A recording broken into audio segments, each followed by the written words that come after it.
I was a victim, you know, I did think I was a victim, and I thought it's not fair. And I describe in the book that in those days it was like you was putting £5,000 in the fruit machine and pulling the handle and you was feeding it. We was feeding the business £5,000, you know, every second was going in. When you opened the doors of that new shop, it was £9,000 that it cost to open the door, put a key in the lock every day. We sold 4 of those nursery shops from 1980 to 2011, and the last one for an independent nursery shop was a world record, 70 million in cash for one shop.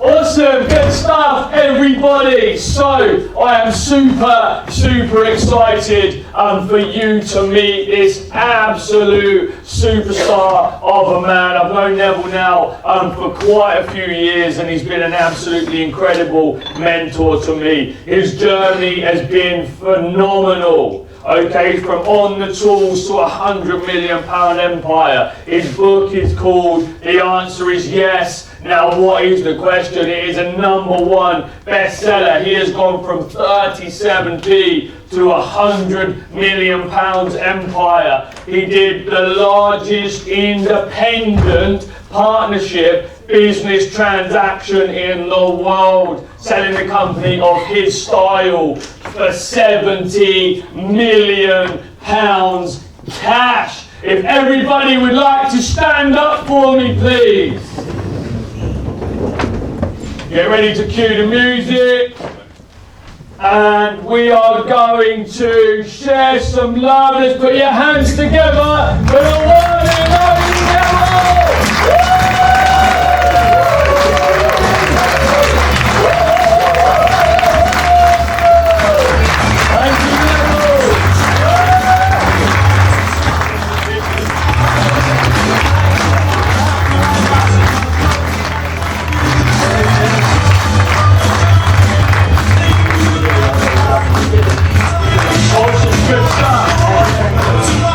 Okay, excellent. Thank you so much for the warm welcome, Neville. It's an absolute pleasure. I showcased that, I think, a couple of years ago now. I'm looking quite young and handsome now, and you're looking pretty handsome too, as you are now. So I'm going to pass the stage over to you. These guys, that's what we like to see. Some light. Neville has just lit up the room. I'm gonna hand this stage over to you, and let's give Neville some more love before we start. Thank you very much. What a good turnout. I bet you're all thinking, couldn't he afford a pair of jeans? A pair of new jeans. Well, I'm going to a barbecue, and that's where I'm on the way. And I thought, I shouldn't go in a 3-piece suit because I'd be the odd one out. But now I'm looking at Joseph. There we are. So you make these mistakes. Anyway, in life, you make loads of mistakes, and I've made more than most people, but probably I've earned more than most people. So this is the way it goes. And I talk a lot about mindset in business, because it doesn't matter what you do in business, it's how you think that counts. And I thought until the age of 15 that I was stupid, and the only reason I thought that was because everybody told me I was. So in 1950 to 1965, when I was going through school, I had two problems, which I now know there wasn't problems, there was assets. But in school, the curriculum said there were problems to me, and that was dyslexia and ADHD. So I had got word blindness, and the letters just jumbled up when I blinked my eyes. So then that was, in those days, dyslexia was, if you got that, you was called stupid. So that's what was going in my brain all the time. And then I got ADHD, which meant I couldn't concentrate. I wanted to go from one thing to another. I couldn't concentrate for more than 2 minutes, and that didn't help at all. That didn't. So by the age of 15, though, I knew I wasn't stupid, because the way I'd thought, and I'd already from the age of 6, I'd manifested things in my life that I wanted. And so, but the overwhelming thing was throughout school, I was just being educated for gun fodder for the next war. That's how I thought, and that's how I was treated.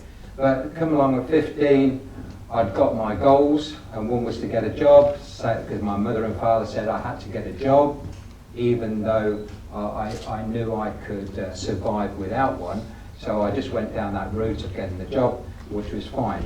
The other thing in my goals, I would, like every 15 or 16-year-old boy, I'd like to find a girl, and which was very nice, because that was on my mind 24 hours a day, like most 16-year-olds. And so you manifest these things, and it happens. So I met this girl, and on the 25th of June 1966, I remember her name even. Her name was Marilyn Todd, and we met and through a friend, and within 6 weeks we fell in love. And we had to do some more goals, and the goals throughout my life are primarily what's made us a success. And the first goal was to get married, and the second goal was to buy a house. Can you hear me? And the third goal was to have children. And we set those goals that night. I was standing outside my father's house in Alexander Road, Peterborough, and that was 50 odd years, 55 years ago, and I haven't seen her since. No,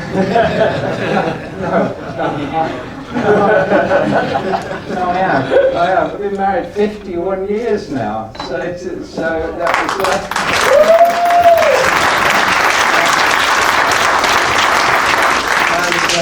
and she's not here because she's got other things to do, and she did say when I was walking out the door, "Where do you think you're going?" And I said, "I'll see you later." But 51 years, and that's been one of the things that has made a success, because you take what you've got and you leverage everything. You leverage the things which people think are disadvantages, and you leverage them into advantages, and you leverage everything you've got. And of course Marilyn could, well, not of course, but I found out that Marilyn could read and write, which was an advantage to me, and she had her problems as well, but there were different problems, so that was good, because we both had problems and we both looked at them as positives that we could turn around. And we found ourselves, I went into job after job after job, and I couldn't keep a job down because of my dyslexia, and so I'd run to the next one. Well, up until 1974, you could leave a job in the morning in England and you could get one in the afternoon. It was so easy. But it all changed in 1974 when there was a recession, 1 million unemployed, and what chance had I got of getting a job when there's 1 million other people who were better than me? So I went to the Dole office, so I was on welfare for 3 months, and I had this brilliant idea that I would become a window cleaner, because I couldn't do anything else. I looked through the A to Z yellow pages of what everybody else did, and I'd got no skills, or I thought I'd got no skills, and I'd got no money. So I saw somebody putting some new windows in across the way from where I was living in this 10-foot caravan, and I said, some stupid idiot's got to clean that glass, and then I thought I knew one. And is this better? Yeah, that's good, yeah, well, that's awesome. Right, thank you very much. A little bit for us, yeah? Can we do that on the hand mic? That'd be awesome. Right, okay. Is all right now? Yeah, better keep it down a little bit more. Sorry about that. Shall I start again? In 19...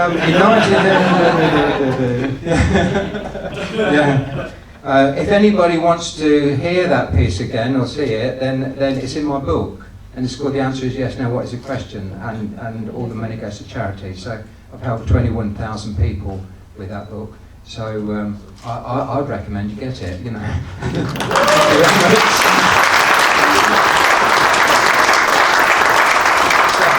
So anyway, the person who was giving the assistance out, I was begging for another £2 because they said you can't go window cleaning and tell us how much you've earned this week and then expect us to make it up.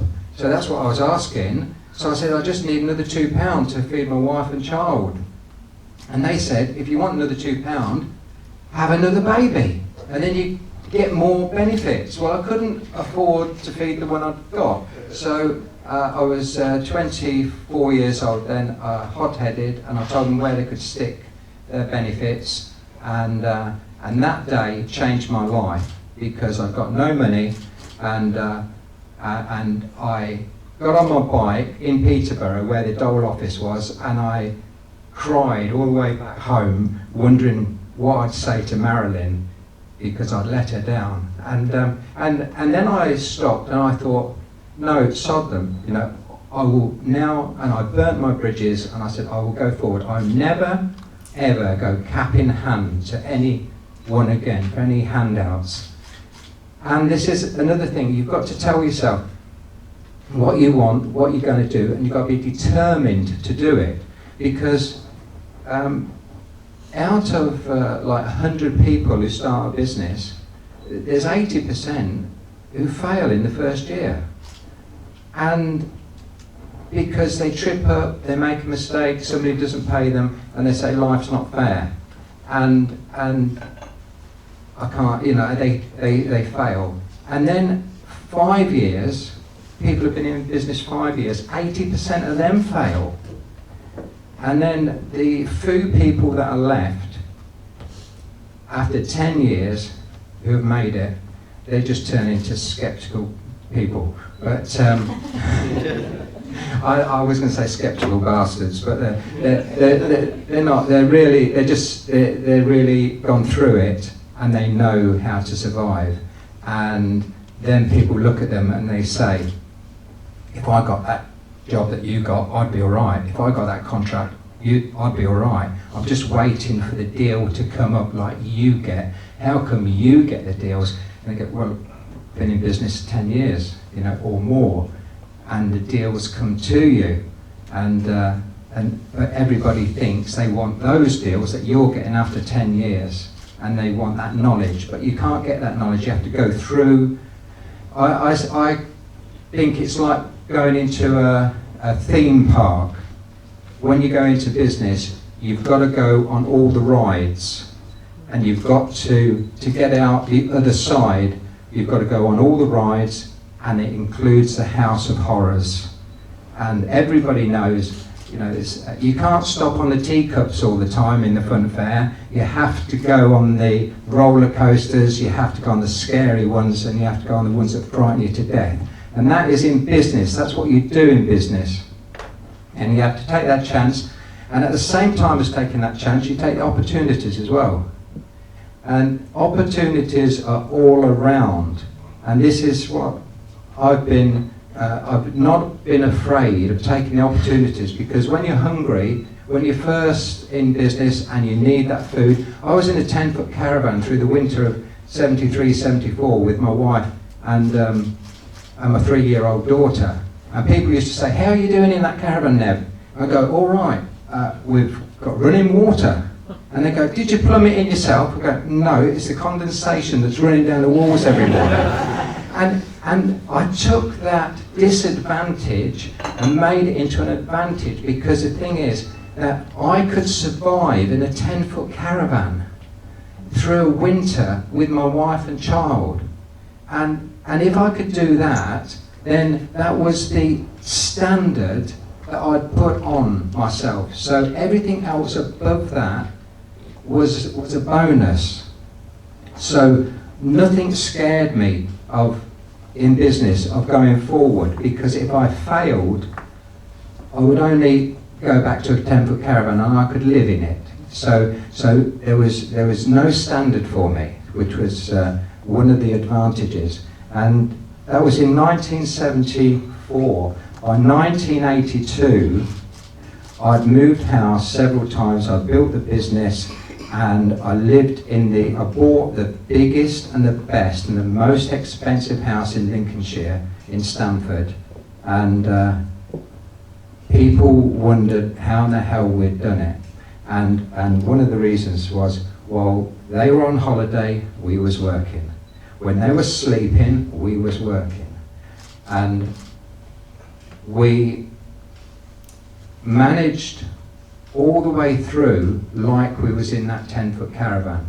But actually, we invested in our business over and over and over. Every penny went back into the business.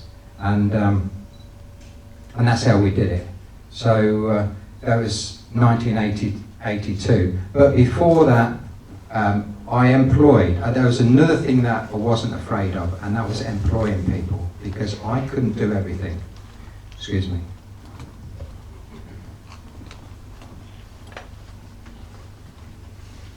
So it was impossible for me to write out a receipt. So Marilyn came on board, and she used to drive the truck and had a typewriter in the back of the truck, and when we'd done the job, she used to do the bill, the invoice, and get paid straight away. So there's certain criteria that I was building up. Then I wanted more people to help, so in 3 years I ended up with 6 people. And this is all about getting off the tools, Joseph told me, and obviously I've done that, I've been there, and I wasn't afraid of employing people. At one point we employed 125 full-time staff. So it never bothered me, because I couldn't do what they did, and so I employed people to do things that I didn't want or I couldn't do, and they was doing things they didn't want to do what I did. Lots of them would say, I wouldn't do your job for any money, because I don't want to organise. So I used to organise everybody, and I had the responsibility. And another thing is, our business thrived when I realised it would the Italian saying, which I heard, and this is what made me think of it. This fish stinks from the head down, and that means I am responsible. I am responsible for everything in my life. I am responsible for everything that happens. My family, my friends, my business, my workers. And when I stopped blaming other people because I'd done things that they didn't like, when the customers complained, and you think, well, that's not fair, them complaining, you know. But when I realised that they were right and I was wrong, it changed our business completely. It did. So I am responsible. And what I used to tell my staff, I am responsible, not you. I am responsible. And it was a reverse psychology, because when you tell your staff that you're responsible and they're not, whatever they do, they're not responsible. It's you. I am. And they become more responsible for their job. They take it on board. You're not saying you should be responsible, because when I tried that hundreds of times, you should be responsible. You should know better. When you say, no, I'm responsible, and whatever you do wrong, it's my fault, it's not yours, because I've not trained you right. They're more enthusiastic, they're more responsible people, and they want the training. So therefore, there's these things in life throughout our business that we learned. We learn, and if we made a mistake, we said, how do we put that right? And a lot of it is reverse psychology. So anyway, after 3 years, we've got 6 people. Marilyn wanted an office, so we got a 2 up, 2 down terraced house. She says, and leveraging, we was leveraging all the time, we was. She said, it's a 4-roomed house, what can we sell? I'll sell something while I'm doing the books. So it's second-hand prams, because that's all we could afford. We had £300, set up a second-hand pram nursery shop, went out at night in the van, collected the prams from people, sold them in the day. And soon that became new products. And then we wanted somebody to work in the shop, and 2 and 3 and 4. Then we leveraged the shop because I'd bought the freehold. I'd got no money to put stock in, so I sold the freehold and and leased it back off the person, and got enough money to buy twice as much stock, which doubled the turnover, and 2 or 3 houses. So and in those days, you turned a house over every 6 weeks and made £500. So in that year, I turned an extra 6 houses over with that money. And this is what you do all the time: leverage, leverage, leverage. I bought a place in Market Deeping and started to build 6 shops. And every day I went to that building site, and every day I went down a different road, saw for sale signs, and we ended up with 13 commercial buildings in that one area. So I keep things tight, I keep things in an area where I can manage it and look for opportunities. And this is what we do. We look for opportunities in other businesses, buying businesses, creating businesses and selling them. And we was never afraid to sell. So again, people keep their business, but some people keep it forever. And I say business is like having a racehorse. You get a foal and you feed it properly and you train it, and this is what you do in business. This is what you do in business. Hello? Can you hear me? Yes. This is what you do in business. So you learn about that business. You know everything that you should know about that business, and it's like having a horse. You feed it properly, you exercise it properly, and one day it will win the Grand National. And then you've got a choice: do you sell it or do you keep it? Well, if you keep it, you know it's going to die, because everything goes around in circles. It will die, and so will a business. So if you can build that business and sell it, and then make another one, another one. We sold kiddie care 4 times, we did. So the last one was nice at £70 million in cash. It was very nice. Give a round of applause.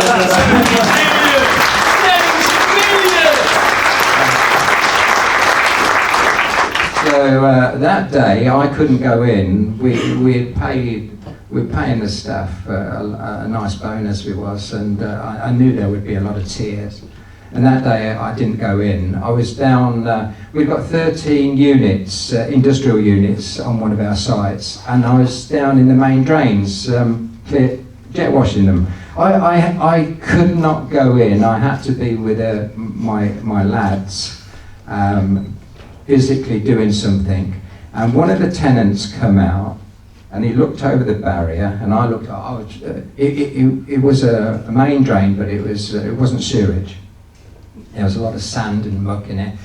And I looked up, and he says, "What are you doing?" And I said, "Oh, just routine maintenance, mate."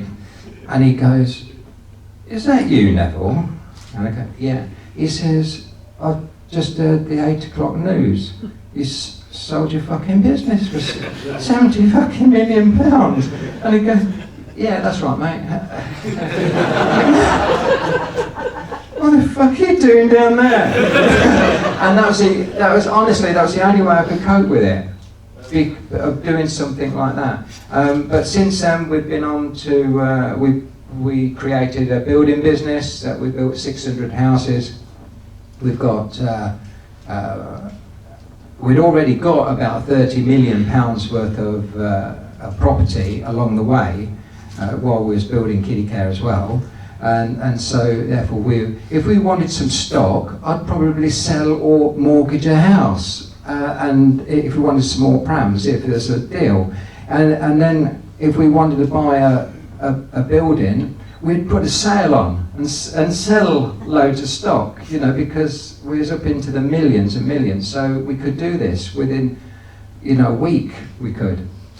So that's how we did it, and we've got 160 tenants, and I think 150 are in industrial. You know, that's what we've done. I mean, we just continue to do so. It's going on to the next generation, and if we build a business and people come along and want to buy it, because all you're doing is making it more valuable for somebody else. And if they see more value in it than you do, and you want to get on with something else, then sell it.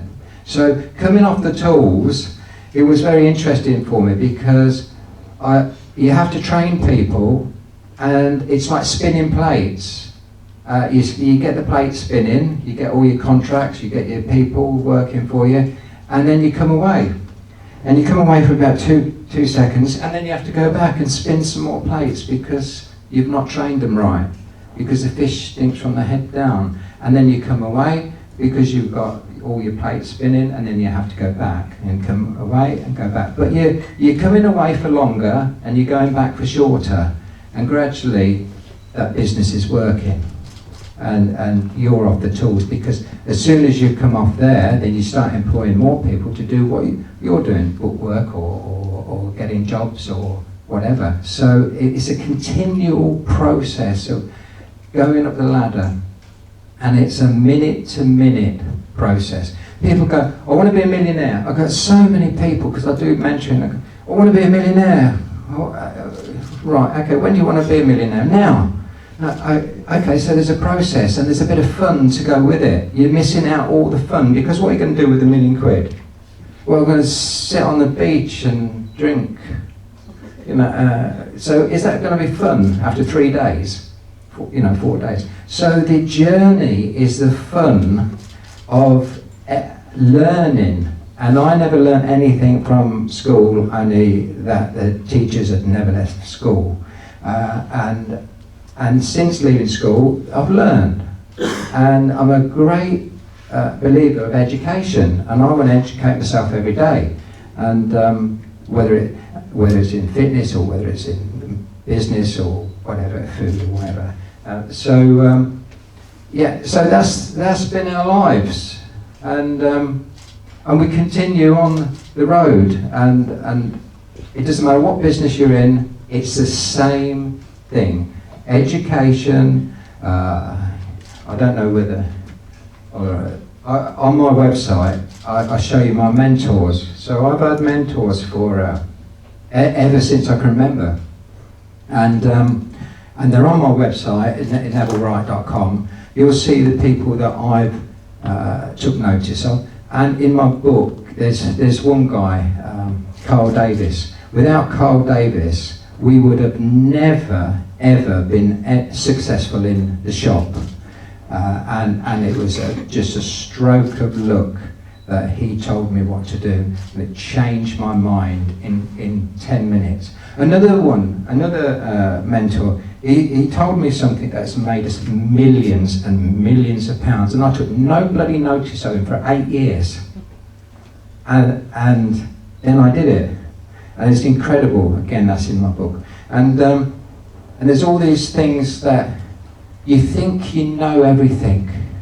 And when I realised that I know nothing, I think it's Socrates who said, I know I'm intelligent because I know nothing. And again, that was a turning point in my life when I heard that, because I thought I know everything and nobody could tell me anything. And it's like, no, just a minute. Come down off your high horse, you know nothing. And I still say that now, you know, I don't know what I don't know, so this is why I want to learn all the time. And that's business, and that's our business. I don't know how long you want me to go on for, Joseph, but I think you've done an absolutely phenomenal job. If you're ready, thank you very much. Thank you.